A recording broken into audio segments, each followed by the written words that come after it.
माता की, भारत माता की, भारत माता की। आज के इस पंडित दीनदयाल उपाध्याय जी की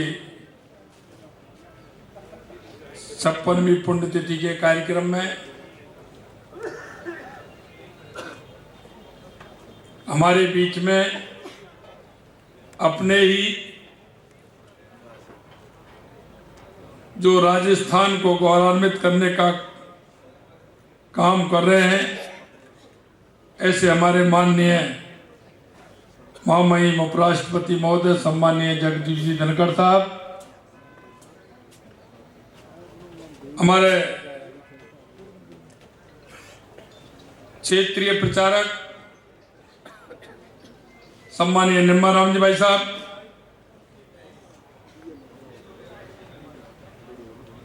हमारे प्रदेश के उप मुख्यमंत्री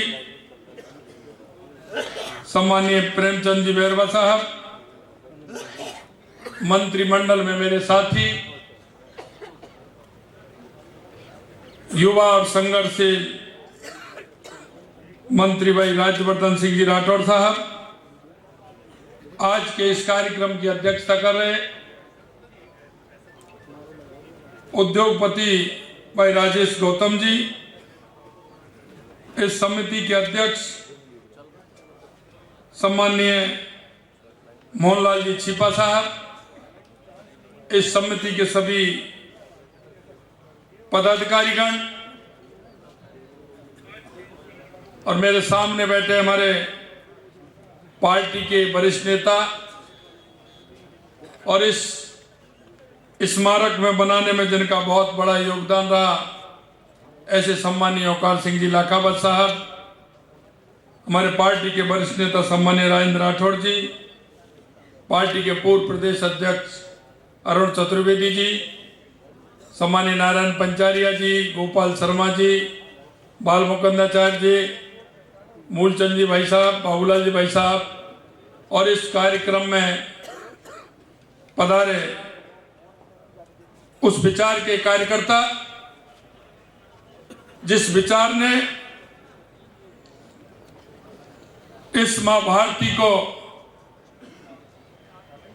संस्कृति और विचार से ओतप्रोत कर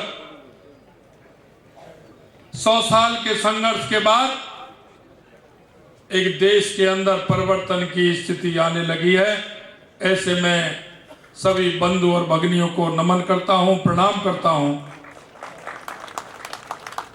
मित्रों, माननीय पंडित दीनदयाल उपाध्याय जी की हम 56वीं पुण्यतिथि मना रहे हैं। पंडित जी के विचार इस मां भारती के लिए समय वस्तुतः देखते हुए बहुत ही प्रेरणादायी, बहुत ही सारगर्भित, क्योंकि जब देश साम्यवादी व्यवस्था और पूंजीवादी व्यवस्था के अंतराल चल रहा था, उन्होंने एक अंत्योदय का विचार देकर के एक राष्ट्रवाद की कल्पना की थी और उन्होंने उस विचार को आगे बढ़ाने का काम किया, क्योंकि देश की स्थिति परिस्थिति इस तरह की थी कि जो राष्ट्रवादी लोग थे उन्होंने आजादी के लिए लड़ाई लड़ी थी। देश हजारों सालों की गुलामियों से जूझ रहा था। कभी इस देश के अंदर हूण आए, कभी कुषाण आए, कभी इस्लाम आया तो कभी अंग्रेज आए। हमारी सांस्कृतिक विरासतों को समाप्त किया जा रहा था। हमारे देश में 2 धाराएं बन गई थी। उन धाराओं के बीच में से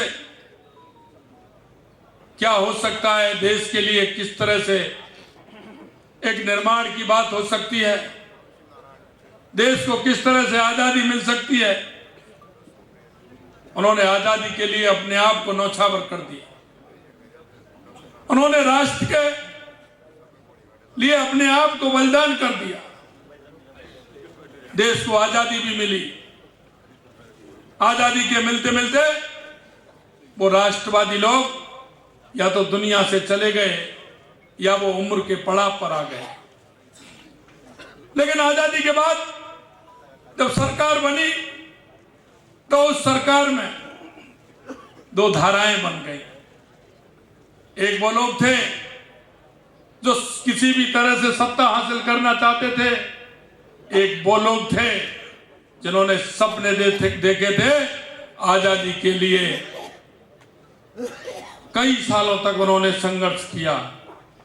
मित्रों, मैं कहना चाहता उस समय में बहुत बड़ी आवश्यकता थी पंडित दीनदयाल उपाध्याय जैसे मनीषी। उन्होंने उस अंत्योदय की परिकल्पना की थी जो देश को आवश्यक था, देश की आवश्यकता थी। उन्होंने कहा कि हम जब तक अंतिम पंक्ति में व्यक्ति जो खड़ा है उसको आगे जब तक नहीं लाएंगे हमारी आजादी का महत्व नहीं होगा।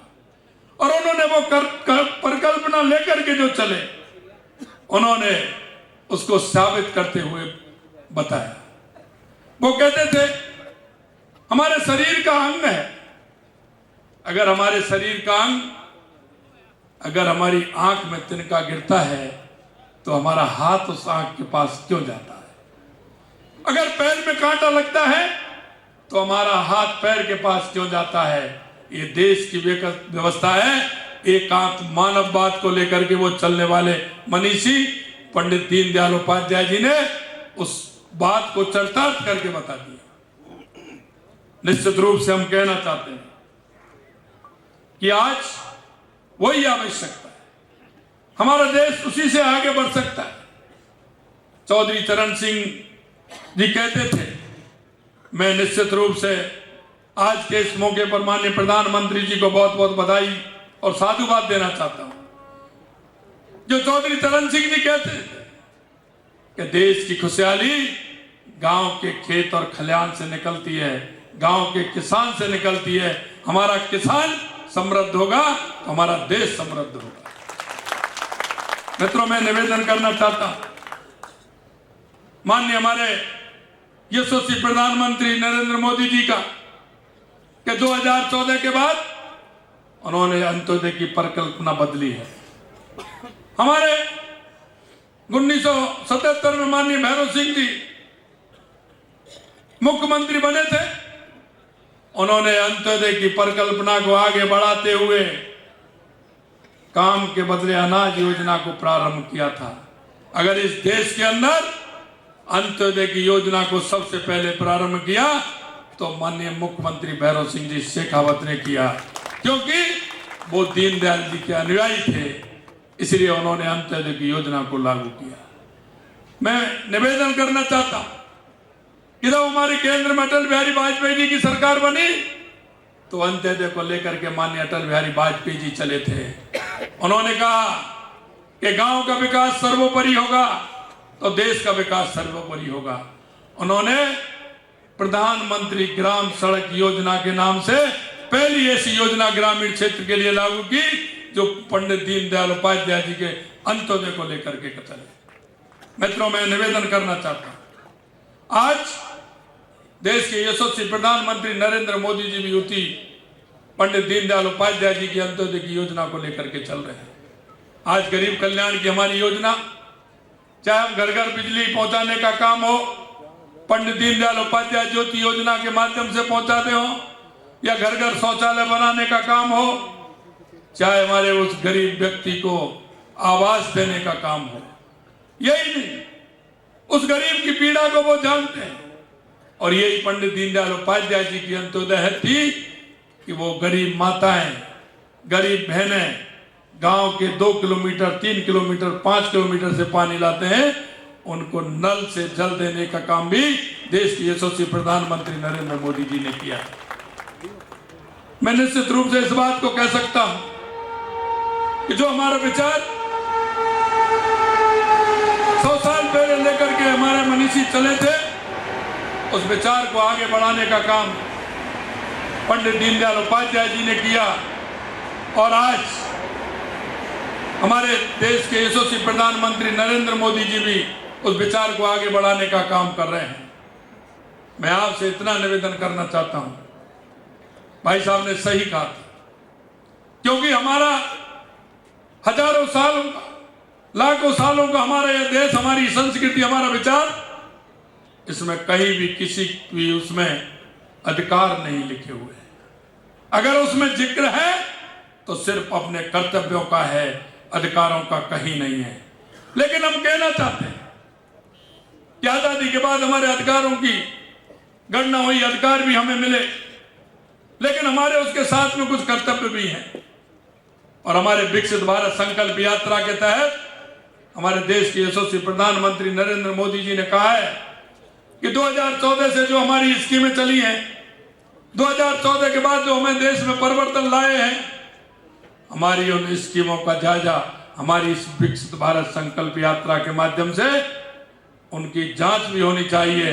अगर अंतिम पंक्ति में कोई व्यक्ति खड़ा है, वो पात्र व्यक्ति है, उसको वो सुविधा भी उस यात्रा के माध्यम से, उस संकल्प के माध्यम से मिलना चाहिए। हम नागरिक हैं, हम नागरिकों का कर्तव्य भी है। उन्होंने उस कर्तव्य का भी बोध कराया। उन्होंने कहा है कि हमारे गांव में, हमारे पड़ोस में, हमारे मोहल्ले में कोई भी ऐसा व्यक्ति रहता है जिसको आवश्यकता है, कोई बीमार है, किसी भी तरह से उसको कोई विकलांग है, उसको किसी भी प्रकार की आवश्यकता है, तो मित्रों मैं इतना ही निवेदन करना चाहता हूं, क्योंकि आज ऐसे मनीषी की पुण्यतिथि हम मना रहे हैं। हमारा भी कुछ कर्तव्य बनता है कि हम हमारे पड़ोसी को, हमारे भाई को, हमारे गांव के, हमारे मोहल्ले को, कोई भी व्यक्ति अगर ऐसा मिलता है तो उसका हम किस प्रकार से सहयोग कर सकते हैं, ये हम सभी का कर्तव्य है। मैं आज के दिन पर इतना ही निवेदन करना चाहता हूं कि हम उन कर्तव्यों को देखते हुए, हमारी ड्यूटी को देखते हुए, एक देश के नागरिक होने के नाते, एक प्रदेश के नागरिक होने के नाते, हमें पंडित दीनदयाल उपाध्याय जी की उस अंत्योदय के काम को आगे बढ़ाते हुए हमें करना चाहिए। और देश के यशस्वी प्रधानमंत्री नरेंद्र मोदी जी जो इस देश को 21वीं सदी में, क्योंकि स्वामी विवेकानंद जी ने 1893 में कहा था कि 21वीं सदी भारत की होगी। मित्रों मैं यही कहना चाहता हूं कि 2014 के बाद आपने पूरे दुनिया में परिवर्तन देखा होगा। दुनिया भी मानने लग गई है कि 21वीं सदी भारत की होगी। अगर हम एक कदम अपना बढ़ाएंगे तो 140 करोड़ कदम बढ़ेंगे। निश्चित रूप से भारत 21वीं सदी में दुनिया का सिरमौर बनेगा। ये हमारे पंडित दीनदयाल उपाध्याय जी की जो कल्पना थी, उसको हम साकार करेंगे। इतना ही मैं निवेदन करना चाहता हूं। बहुत बहुत धन्यवाद। जय हिंद, जय भारत।